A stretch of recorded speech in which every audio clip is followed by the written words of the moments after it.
Baik teman-teman, perkenalkan saya Siddiq Irfan Wasidin dan saya bersama dengan Saya Rizky Ramadan. dan saya Ervin Januar. oke, kali ini kita mau ngapain nih, Bang?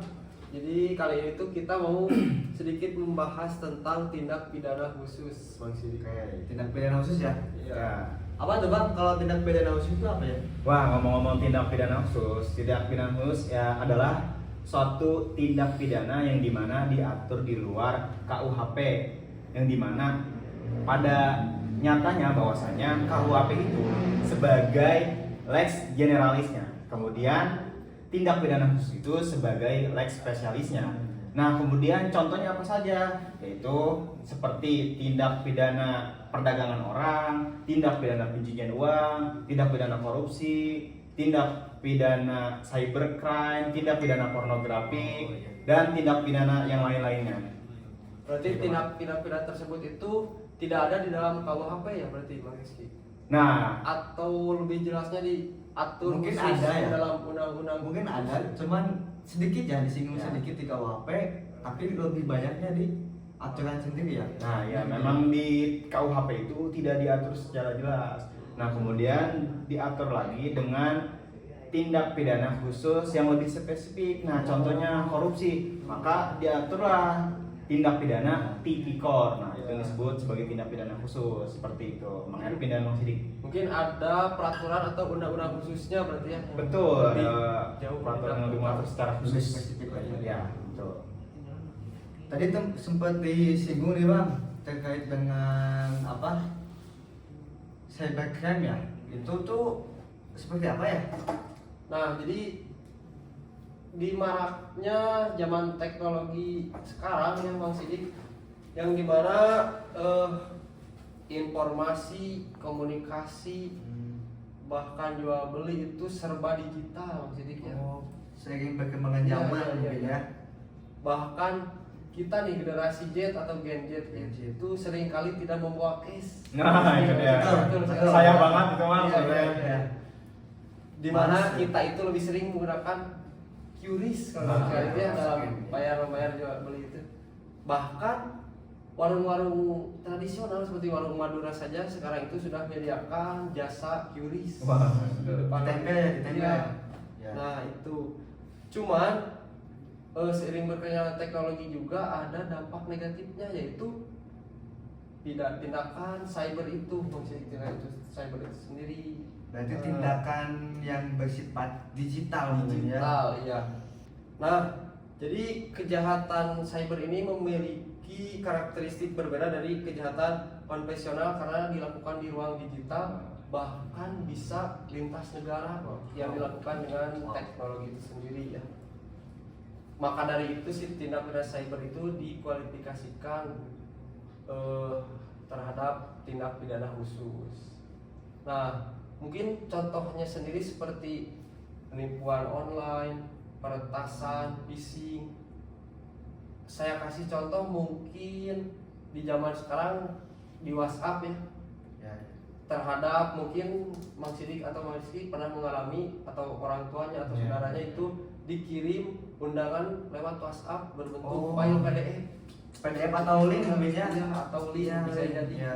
Nah, itu ketika dibuka, bahkan kita tidak, ketika dibuka sekali saja itu bisa menyedot data pribadi kita, dana di m-banking kita itu bisa langsung tersedot dengan sekali klik, Bang Sidik. Jadi kebuka semuanya ya. Iya, langsung tersedot. Itu mungkin Ngeri, Bang.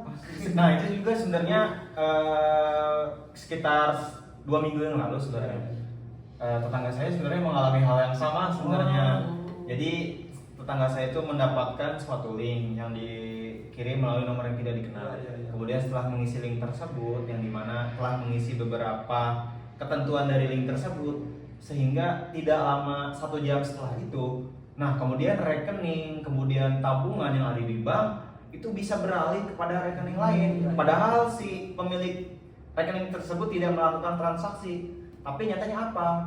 Setelah mengisi data tersebut, tetangga saya kehilangan uang di rekeningnya. Itu kalau dilihat cukup berbahaya juga. Makanya Mang Sidik dan Mang Ervin berarti hati-hati juga nih Iya, ketika mendapatkan link ya. yang lebih berbahayanya tuh Jadi mungkin bisa disebut si hacker ya. Si hacker ini tuh menyadap akun atau nomor WA yang kita kenal, Bang Rizky. Yang bahaya itu. Berarti disalah Jadi dulu akun. iya. Jadi ketika Ya, kita ya. membuka pesannya itu ya kita percaya lah. Ya, ini ya. masih ini nih kita kenal. Padahal orang lain ya. Padahal itu tuh orang lain yang menyadap akun tersebut. Ngeri juga nyaman iya. ya kalau gitu Iya. ya. Betul. Bahkan nih, saya pernah dengar itu ketika kita ngecas di ruang publik seperti di mall atau apa. Ketika kita mencolokkan casan kita ke stop kontak di ruang publik tersebut, lalu mencolokkannya ke HP kita, itu data pribadi kita bisa tersebar juga, Bang Sidik, Bang Rizky. Itu menurut saya wah cukup berbahaya sekali ya. Mungkin saya setelah dapat informasi ini saya lebih Ya, jaga-jaga saya juga harus ngeri ngecas di aware luar lah ya. Iya, Iya. hati-hati. Terhadap kejahatan saya. Dan mungkin ini yang menjadi sasarannya bukan hanya orang tua ya yang gaptek mungkin yang gaptek, tapi kita pun ya yang kita pun update gitu, yang update dengan awal, perkembangan ya. zaman mungkin ya bisa kena juga. Bisa kena juga.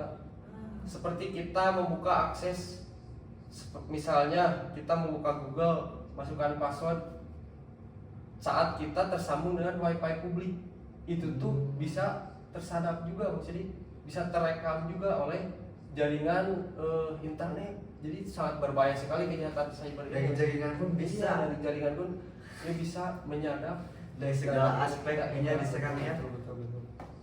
Memang cukup mengerikan lah bila Ya. disebut. Gitu. Di sisi lain dengan adanya teknologi itu dengan perkembangan zaman Iya. itu ada positifnya, cuman Selain dampak positifnya, negatifnya ngeri banget Wah, bang, benar. ngeri banget bang, Ya, sumpah. ya, betul. Tapi bang gini bang, dulu ya kalau abang masih ingat itu pernah ada kasus yang viral ya, gak tahu di tahun berapa, tentang ini bang, tentang Biarca, mungkin abang tahu? Yang saya ingat itu, Biarca itu kan hacker ya. Ya. Itu viralnya tuh pada tahun 2022 masih dikit. Oh iya, 2022 Tentang hacker, ya. iya. Yang kertas layanan apa? Dia negara ya? layanan negara itu dia bisa retas. Tapi dampak positifnya layanan keamanan negara kita diretas oleh dia, itu jadi kita tahu dan bisa lebih aware bahwa keamanan negara kita, keamanan cyber negara kita itu lemah dan bisa dibobol. Mungkin dari peristiwa tersebut lembaga-lembaga yang merasa atau pernah diretas suatu sistem webnya Iya. juga bisa menjadi pembenahannya bahwasanya ada dampak positif. sistem web mereka itu masih sangat lemah. Iya, rentan sekali lah terhadap gangguan-gangguan hacker. Gitu. Padahal di sana ada bagiannya ya, Betul. ada orang yang memang khusus untuk mengaplikasikan itu ya. Bahkan nih, Bang Sidik, polisi itu kan sebagai apa ya, bisa bilang keamanan ini negara kita, Ya, kan? betul. Aparat Ya. keamanan negara kita, itu situsnya pernah dihack, Bang Sidik. Waduh, itu Jadi, tingkat keamanan iya. Bang. Bahkan saya sendiri pernah mengecek di web tersebut, pernah saya klik, itu malah muncul judi online. Waduh, judi online. Waduh, bisa kacau seperti Iya, itu iya. ya. Padahal itu web dari polisi. Bisa dibayangkan Polisi ya, betapa polisi. lemahnya keamanan cyber kita. Padahal itu aparat keamanan Kalau negara ya. keamanan negara padahal Bisa kebobol ya bang. Iya. Nah, perlindungan hukumnya itu ada di dalam Undang-Undang ITE dan Undang-Undang PDP, yaitu perlindungan data pribadi. Yaitu Memang berdasarkan undang-undang ya, kalau yang kita ketahui kan ya, Biorca itu kan bukan hanya mengakses tapi menyebarkan data tersebut kepada khalayak umum ya. Cuma bagaimana mang ketika seseorang mengakses data informasi pribadi seseorang yang lain, nah kira-kira itu udah termasuk tindak pidana cybercrime kan? Mang? Iya. Jadi jika data pribadi diakses tanpa mempunyai hak, misalkan saya hacker nih, Ya. saya mengakses data pribadi Mas Rizky Ya. tanpa saya punya hak, itu sebenarnya sudah melanggar Mas Rizky. Berarti tidak hanya tadi bukan hanya menyebarkan saja ya, Iya. tetapi hanya sebatas mengakses saja itu Mengakses sudah tanpa punya diindikasikan hak, iya. sebagai tindak pidana Iya, betul. kejahatan cyber itu ya. Iya, iya. Oh, berarti sejauh itu juga ya. Berarti itu pembahasannya dalam segi teritorial wilayah Indonesia cukup kompleks ya, yang lihat Iya, cukup betul. kompleks. sampai tadi di bahkan masuk ke dalam situs apa namanya itu data pribadi seseorang pun sudah bisa dikategorikan sebagai tindak pidana. Betul. Tapi gini bang, pertanyaan saya tuh bagaimana misalkan ada orang atau si hackernya itu berada di luar wilayah Indonesia bang? Iya, betul. Bagaimana itu pengaturan yang diatur oleh undang-undang tersebut? Nah, jadi dalam pasal 2 Undang-Undang ITE itu berlaku asas ekstrateritorial Mang Sidik. Jadi Asas selama apa? si perbuatannya itu berdampak hukum di Indonesia, misalnya yang ditipunya atau yang dirugikan itu orang Indonesia, Ya. tetap bisa ditindak Mang Sidik karena berlaku asas yang itu tadi begitu. Berarti bukan hanya mengatur terkait dengan wilayah Indonesia saja mungkin ya undang-undangnya, tapi juga menyangkut dengan internasional mungkin ya. Betul. Kalau seperti itu. Apalagi kalau berdampak di Indonesia ya, Ya. perbuatan hukumnya. Oh, berarti berdasarkan extraordinary ya? Gitu ya? Ekstrateritorial. Oh, maaf, ekstrateritorial ya? Ya, ekstrateritorial. Bahwasanya berdasarkan ekstrateritorial tersebut pelaku yang melakukan kejahatan Iya. di luar negeri, kejahatan cyber bisa dipidana. Nah, Iya, kemudian betul. pidananya di Indonesia mah? Betul. Wah, betul. Cuman mungkin agak ribet prosesnya ya. Seperti kita sendiri kan pernah belajar hukum perdata internasional. Oh iya. Jadi penegakannya itu harus ibaratnya berkolaborasi dengan negara luar. Negara lain, ya. Jadi tidak segampang itulah, lebih rumit. Oh iya, cuma masih ingat rasanya emang kalau misalkan ada apa sih kiranya yang bisa diupayakan, yaitu bisa melalui proses MLA namanya Mang Sidik dan Mang Erpin, yaitu Mutual Legal Assistance gitu. Iya, iya. Jadi apabila ada kejahatan yang tempatnya itu bisa sampai ke luar negerinya, itu bisa melalui sistem MLA tersebut. Iya, iya. Berarti ML itu sebuah lembaga atau apa? Sebenarnya suatu sistem sih, Mang, antara penegak hukum di Indonesia Oh. bekerja sama dengan Iya, penegak iya. hukum di luar negeri, Iya, sehingga berjalan dengan baiklah penegakan hukum atas suatu pelanggaran tindak pidana yang terjadi. Iya, iya. Berarti kerjasama antar Nah, negara. kerjasama. Sama lah ya. Cukup menarik sih Mang itu karena kan cybercrime ini tuh salah satu tindak pidana yang baru muncul mungkin ya, karena kan kalau dulu nggak ada Mang ya, Seiring nggak ada kan. berkembangnya zaman. Ya, sering berkembangnya zaman, adanya teknologi, adanya gadget, adanya segala macam, barulah lahir itu tuh cybercrime tersebut. Iya. Ya, dan itu tuh Indonesia sudah mengatur terkait dengan cybercrime itu. Menarik sih. Nah, ya menarik. Tapi Mang, berbicara mengatur, Indonesia kan sudah mengatur Mang terhadap tindak pidana tersebut ya. Kira-kira berdasarkan dua aturan tadi, kira-kira udah efektif belum sih berjalan di Indonesia gitu? Menurut Ya. saya sih balik lagi ke gimana penegakan hukumnya, karena menurut saya sih undang-undang itu tersendiri sudah mengatur Ya. secara rinci dan Bagus, ya. menurut saya sudah bagus lah aturannya mah ya. Balik lagi ke penegakannya sih kalau menurut saya mungkin. Lagi-lagi tentang penegakan betul. ya. Kalau menurut saya. Dan kalau berbicara tentang penegakan itu bukan hanya tentang cybercrime Mang, menurut saya ya, menurut saya. Iya. Tindak pidana yang lain pun saya rasa Indonesia itu kurang dalam penegakan hukum gitu ya. Dari segi regulasi lah ya, Indonesia tidak kekurangan regulasi. Wah, Banyak sekali. benar. Bahkan ada yang tumbang tinggi Wah, kan iya. ya. Makanya ada asas lex specialis, lex iya. generalis dan lain sebagainya. Itu kan karena banyaknya aturan, tapi implementasi daripada penegak hukumnya itu tidak ada. Bukan tidak ada. Kurang lah ya, mungkin kalau tidak ada pasti ada lah satu dua berapa. Menurut saya mungkin ada juga unsur dinamika campur tangan politiknya itu sih. dia. Di dalamnya itu. Kalau berbicara politik memang tidak pernah usai gitu ya. Tidak mau kalah politik mah.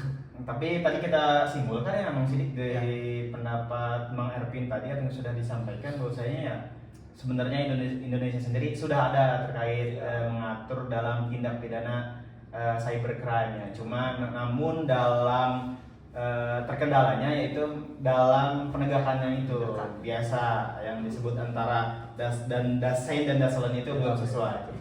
Nah, tadi kan berbicara tentang tindak pidana cybercrime ya.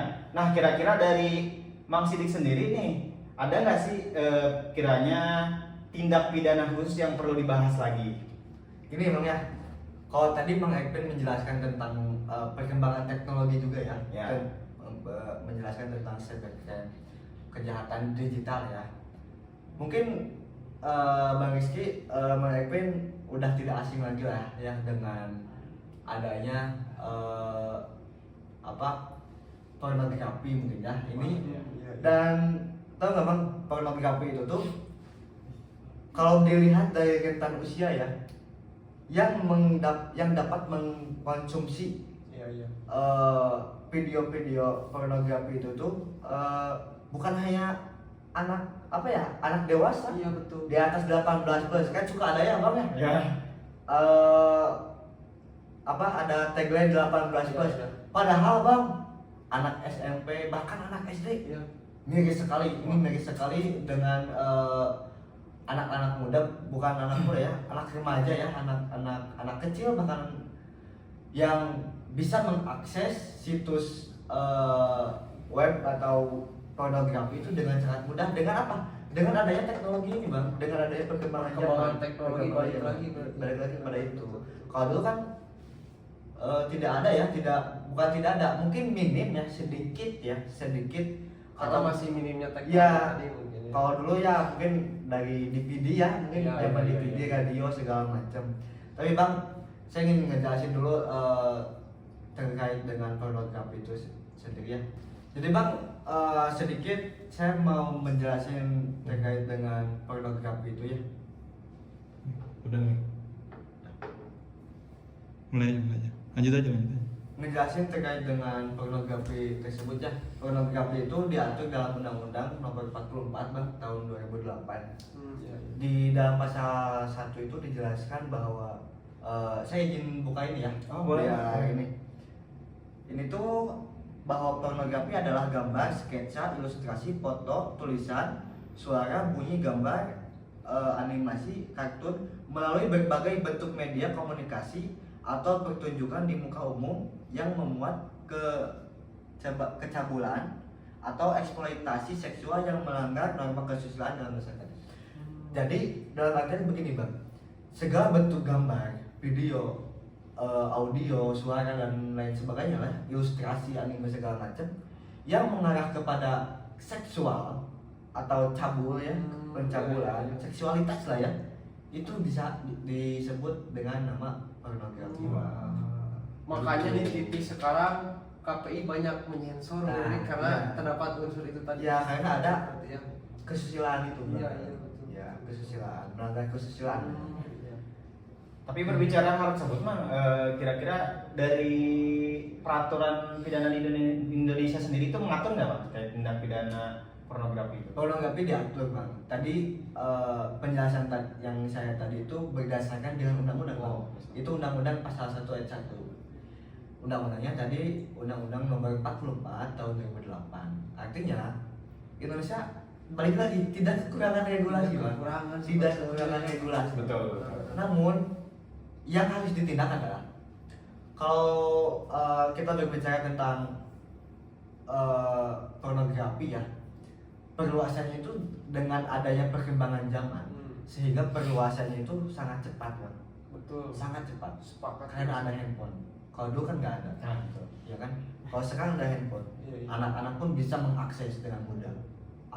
Bahkan kalau misalkan ada yang infoling, Nah, itu kan itu saya sering lebih mudah Bang. sering kali ketemu di medsos tuh. Iya kan? Infoling. Infoling Iya. lebih mudah. Wah, lebih mudah Itu ya. kan lebih mudah ya. Penyebarannya lebih cepat terjadi mungkin ya. Dan kalau kita lihat dari dampak pornografi tersebut ya, dampak pornografi itu bukan hanya dampak psikologis saja sih Bang. Iya. Kalau misalkan dampak psikologis sudah jelas bahwa orang-orang yang sering menonton video-video porno itu otaknya akan lemot.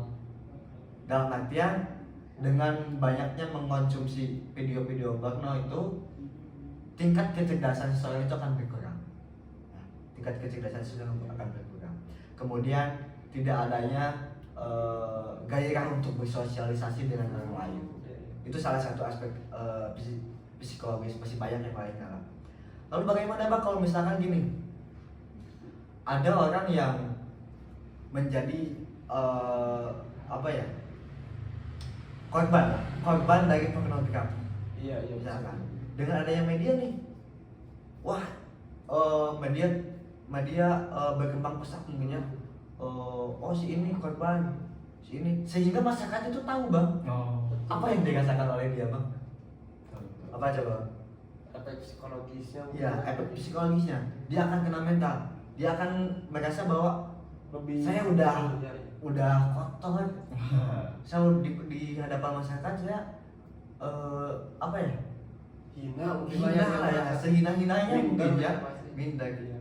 Dan itu adalah aspek sosiologisnya, sehingga dari itu ada apa ya? Kesenjangan lah ya, mungkin kesenjangan dari sosialitas mereka gitu bang. Berarti di tengah perkembangan zaman ini gitu ya, selain dampak negatif dari perkembangan teknologi tersebut Ya. sehingga tapi banyak juga ternyata ya dampak negatif, salah satunya tadi pornografi. Nah, kira-kira Mang, tadi kan dampaknya itu kan sangat apa ya, begitu buruk untuk generasi penerus bangsa Indonesia. Nah, kira-kira dari perspektif peraturan yang ada, untuk perspektif hukum yang ada, kira-kiranya apakah agar hilangnya pornografi di Indonesia, apakah yang menonton itu harus dihukum atau bagaimana, Bang? Begini bang, kalau kita berbicara tentang logika ya, kita mengambil logika.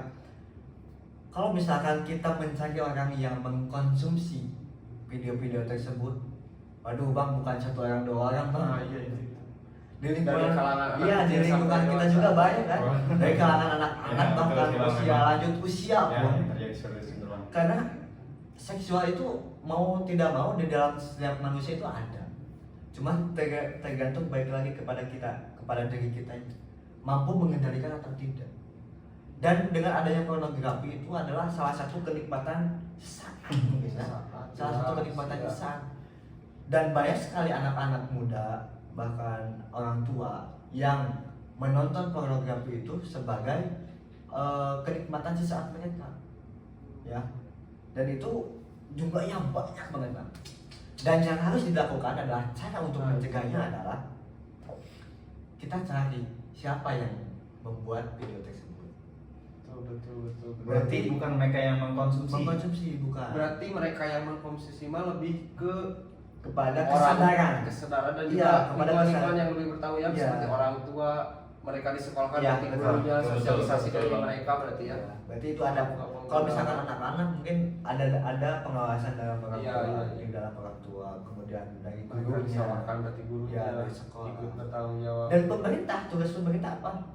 Nah, Cari siapa itu produser yang membuat video tersebut itu siapa? Blokir situs-situs yang dapat menghasilkan video-video tersebut. Sudah. yang saat ini situs-situs tersebut masih sangat mudah untuk diakses. Sangat mudah. Iya. Sangat mudah sekali bang. Kalau misalkan tadi apa namanya itu pemerintah kan tugasnya memblokir ya, memblokir. Gimana kalau misalkan seorangnya, misalnya gini bang, abang udah nggak asing lagi lah dengan YouTube, TikTok, Iya. Instagram. Mereka itu dapat duit nggak bang? Dapat duitnya dari mana? Dari viewers. Dari layanan, dari viewers kan, dari jumlah tontonan Iya. ya. Kalau misalkan masyarakat kita sadar akan bahayanya pornografi ini bang, tidak adanya orang yang mengakses kepada situs tersebut, Betul. mungkin tidak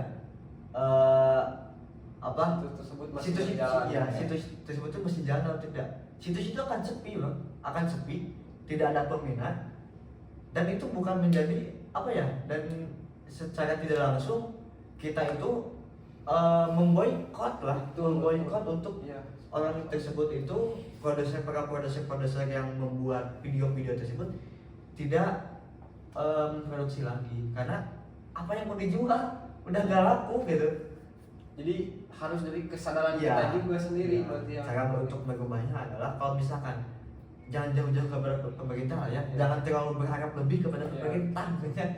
Coba kita lihat dulu dari kita dulu lihat sekitar kita. introspeksi diri dulu Introspeksi. ya terlebih dahulu. Iya, ini coba. Berarti selain peran pemerintah dalam membuat peraturannya, Kemudian juga peran lingkungan mungkin Peran seperti lingkungan. orang tua, saudara, teman, Sangat. tentunya perlu apa ya, membuat mempertegas lagi bahwasanya kepada anak-anak, mengedukasi, memberikan nasihat moral agar betul. tidak melakukan atau menonton pornografi gitu ya. Dan itu adalah salah satu kenakalan remaja ya. Iya. Kalau misalkan dari usia anak-anak. Tapi ini bukan kenakalan remaja sih. Iya, iya. Karena yang Sebetulnya mengkonsumsi tidak bisa bukan diwajarkan, anak-anak, ya. iya, tidak bisa diwajarkan.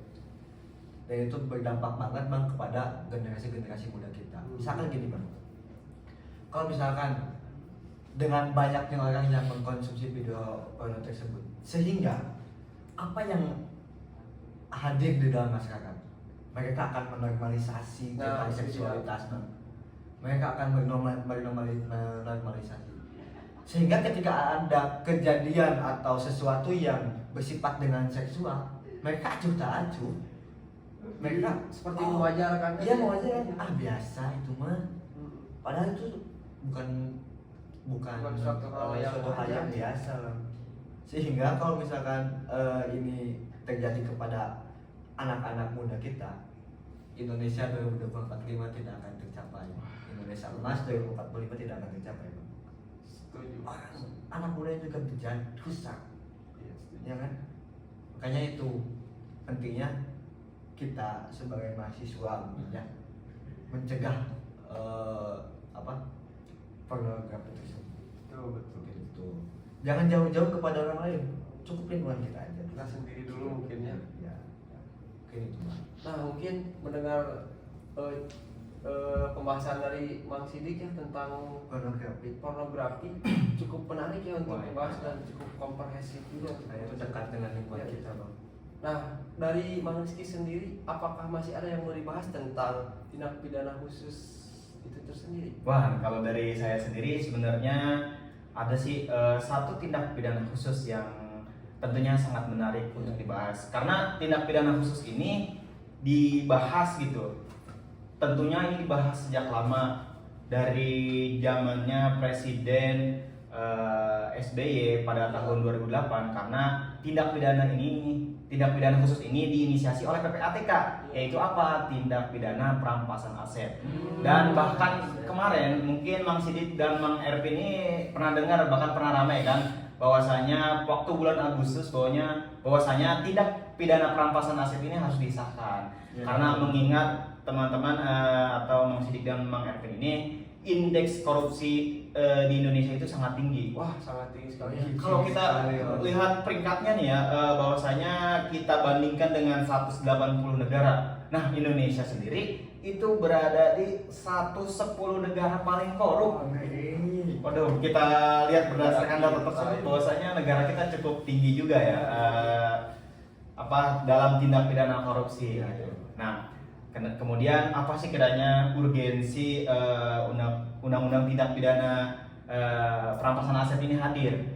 Nah, teman-teman, sebenarnya Mang Ervin dan Mang Sidik terkait secara definitif ya kita jelaskan dulu bahwasanya tindak pidana perampasan aset itu adalah tindak pidana yang dilakukan dalam proses pidananya tidak mendahului proses putusan pengadilan pidana pada tindak pidana tipikor. Nah, selama ini kan yang kita ketahui ya atau berdasarkan peraturan perundang-undangan yang sekarang berlaku bahwasanya ketika perampasan aset itu kan dilakukan ketika adanya putusan pengadilan pidana. Nah, namun pada perampasan aset ini tidak berbeda. Nah, dalam undang-undang tersebut beda. Jadi dalam undang-undang perampasan aset yang didahulukan itu apa? Adalah dalam hal keperdataannya, sehingga digugat di peradilan perdata. Digugatnya oleh siapa? Oleh jaksa. Nah, jaksa kan selain berkecimpung di dalam dunia peradilan pidana, tapi juga di dalam perdata yang disebut sebagai jaksa pengacara negara. Nah, kemudian dituntutnya melalui perdata. Nah, kemudian dari bukti perdata tersebut barulah nanti dijadikan bukti di dalam perkara pidana. Nah, yang disebut ini tuh disebutnya sebagai NCP. Nah, itu ada istilah yang sering muncul di dalam tindak pidana perampasan aset, yaitu non convention based. Kalau misalkan convention based artinya sesuai dengan tindak pidana yang sekarang berlaku, yaitu dengan peradilan pidana baru dirampas. Namun berdasarkan tindak pidana perampasan aset itu tidak harus memerlukan putusan pidana terlebih dahulu, tapi kita langsung ke perdata. Karena kenapa? Karena melihat dengan tindak pidana korupsi yang di Indonesia yang terjadi saat ini dari dulu sampai sekarang, di mana pemulihan asetnya itu sangat sulit. Bahkan kerugian negara sekian miliar, sekian triliun, tapi yang dapat dipulihkan oleh negara atau yang dapat diambil lagi oleh negara itu tidak sampai kepada kerugian negara tersebut. Berarti tidak menutup ya? Tidak menutup. Maka itulah kiranya tentunya perlulah RUU perampasan aset ini disahkan. Cuma ada teman-teman mungkin udah mendengar RUU perampasan aset ini sejak lama, namun kiranya belum disahkan juga. Mungkin yang pertama berdasarkan yang saya pahami bahwasanya ini mungkin terkendala di perpolitikan kita, karena tentunya undang-undang itu kan sebagai produk politik ya kan, yang dimana disahkan oleh DPR itu sendiri. Nah itu yang pertama. Kemudian yang kedua bahwasanya kenapa RUU perampasan aset belum disahkan juga, itu karena harus menyesuaikan juga antara KUHP dan KUHAP. Karena kan KUHP kan baru berlaku pada saat nanti 2026 1 Januari tahun 2026. Tinggal ngitung hari. Nah, tinggal ngitung hari karena sebentar lagi kita mau ngomong tahun baru nih ya. Betul. Nah, kalau selanjutnya kalau KUHAP itu kan mau dibahas juga nanti setelah KUHAP barulah perampasan aset agar tidak tumpang tindih peraturan antara lex specialis dengan lex generalis. Nah, sehingga diperlukanlah KUHAP dan KUHP-nya dulu disahkan seperti itu, Bang Sidik dan Bang Henry. Berarti undang-undang tindak pidana apa itu perampasan aset ini udah lama banget ya, Udah lama banget. 2008 tahun dari 2008. sekarang 2025 masih belum disahkan. Betul banget. Ini kira-kira aspek apa nih Bang? Aspek politik juga? Politik juga. Oh, lagi ya. politik. Aspek politik. Tadi sebenarnya gini juga Bang Sidik, ada yang terlewat bahwasanya kalau misalkan dengan perampasan aset yang sekarang yang berlaku sebelum adanya nanti disahkannya RUU perampasan aset itu adanya kekosongan hukum. Kekosongan hukum di mana? Apabila misalkan seorang yang korupsi itu meninggal dunia, terus kemudian kabur ke luar negeri. Nah, itu bisa melihat contoh kasusnya pada saat BLBI yang di BLBI. Jadi waktu itu kasus BLBI itu adalah di mana ada seseorang yang dibelikan oleh Bank Indonesia untuk waktu itu kan bank itu pernah turun ya, pernah anjlok. Untuk mengganti atau membackup keuangan bank-bank yang ada di Indonesia. Namun uang tersebut dikorupsi oleh seseorang. Dari korupsi tersebutnya, makanya itu kan udah biasa banget ya negara kita korupsi nih. Makanya perlulah perampasan aset ini gitu. Nah, si tersangka itu kaburlah ke luar negeri. Nah, akhirnya karena belum adanya undang-undang perampasan aset, tidak bisa diadili kan. Tersangkanya di luar negeri. Iya. Kemudian dia kabur ke luar negeri, asetnya itu belum juga disita. Nah, kemudian kalau misalkan kita bandingkan apabila perampasan aset yang dilakukan, yaitu maka apabila perampasan aset ini dilakukan berdasarkan pasal 7 RUU perampasan aset, bahwasanya tindak pidana perampasan aset ini bisa dilakukan ketika orangnya di luar negeri, ketika orangnya meninggal. Jadi melalui mekanisme perdata tadi, jadi bisa dirampas asetnya melalui mekanisme perdata, sehingga kerugian negara bisa beralih kembali kepada negara itu bisa lebih cepat. Nah, betul banget, bisa lebih cepat makanya itulah sebagai urgensi undang-undang perampasan aset gitu kira-kira Bang Sidik dan Bang Henry. Menarik ya Bang ya. Sangat menarik sekali bila dibahas tentang perampasan aset. Berarti tadi yang kabur ke luar negeri itu memang nggak bisa dihukum ya? Karena ada aturannya ya. Dengan aturan yang ada sekarang. Ada asas legalitas itu ya. Ya, ada kan di bidang sendiri kan ada asas teritorial, ada nasional, ada aktif, nasional pasif. Nah, mereka kan tidak diketahui keadaannya. Tapi bukan hanya mereka yang kabur, juga mereka yang gila gitu.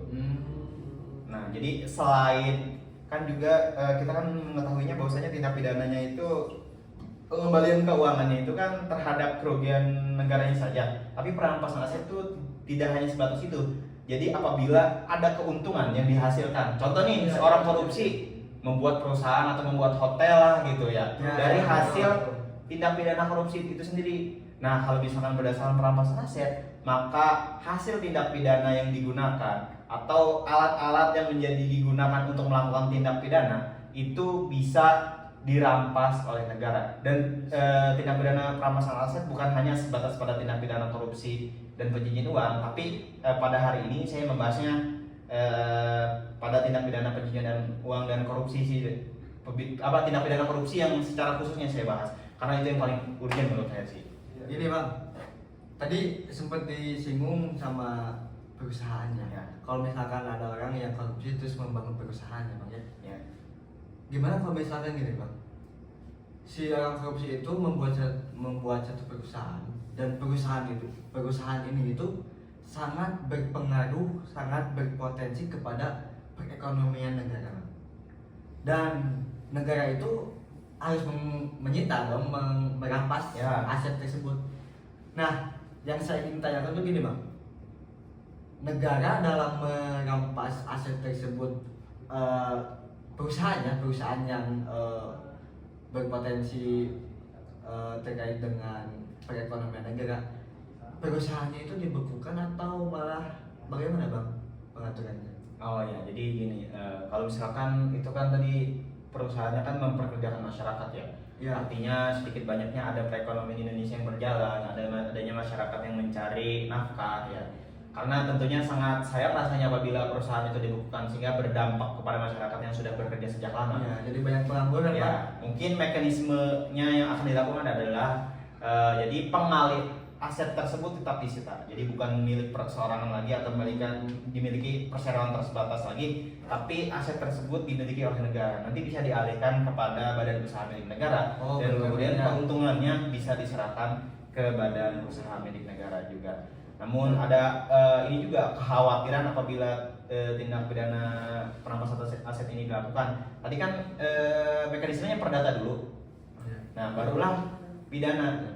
Nah, kan ada kemungkinan di perdata ada kerugian negara, cuma di pidana ini diputus bebas.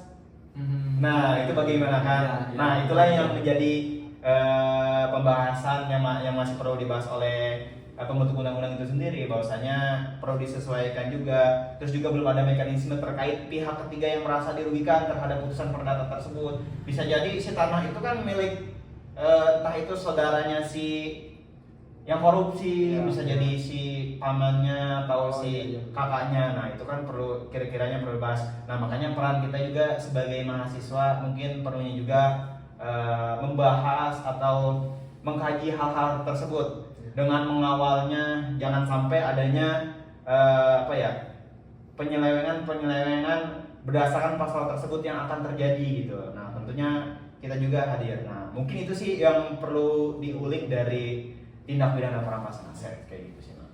Ini menarik sekali bang ya. Menarik Tadi sekali, terkait ya. dengan cybercrime, terus pornografi dan perampasan aset. Ya mungkin Sebetulnya masih banyak Iya. pembahasan yang bisa kita bahas. ya betul bang. Cuman Cuman menarik sekali ya tentang waktu iya betul. tidak bisa berlama-lama lagi Betul. bang. Mungkin terima kasih bang Rizky. Pembahasan kita kali ini sangat menarik Betul, sekali betul, dengan betul. tadi cybercrime, yang kemudian pornografi dan ada perampasan aset. Dan tidak ada habisnya sebetulnya. Tidak ada habisnya kalau kita mau berbicara tentang tindak pidana khusus ya, karena masih banyak yang lainnya Masih ya. banyak Ada sebetulnya. terorisme dan lain Betul. sebagainya lah ya. Mungkin kita bisa bahas lagi di lain waktu mungkin ya. betul. Oleh karena itu mungkin sekian dari Dapat yang kita dapat bahas. kami sampaikan. Selebihnya mohon maaf kalau ada salah-salah kata. Kita manusia bukan Nabi Boy. Assalamualaikum warahmatullahi wabarakatuh. Waalaikumsalam warahmatullahi wabarakatuh.